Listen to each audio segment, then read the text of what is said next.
Just going to do a quick unboxing and assembly. You will see 7 metal pieces, 4 extremely rugged heavy-duty rubber tires, and some assembly hardware. I'm just starting from the right and moving over this way, loosely putting bolts into the various holes to start building the structure. Okay, you can see that this is going together really simply. Just notice that there are 2 end pieces. This one over here has the taller post. That one over there does not. But also, whenever building something like this, don't tighten the hardware until you know everything is in place.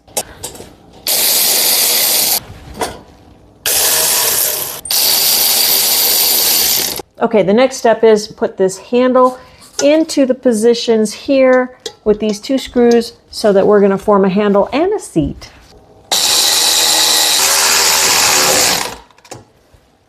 We're just going to do that loosely for now. Okay, and then simply place that so that we have holes here and here.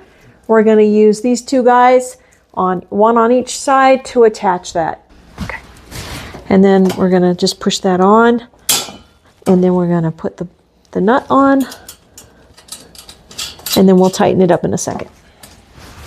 Okay, that was quick. Went around, tightened all of the screws. Now we're ready to put on the wheels.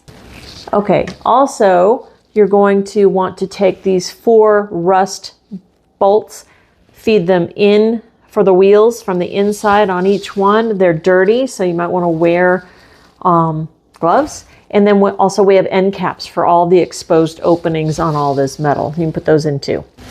Don't forget to go around and put the rest of the end caps on so that we keep water out of that exposed metal. Thank you to the brand, and thank you for watching.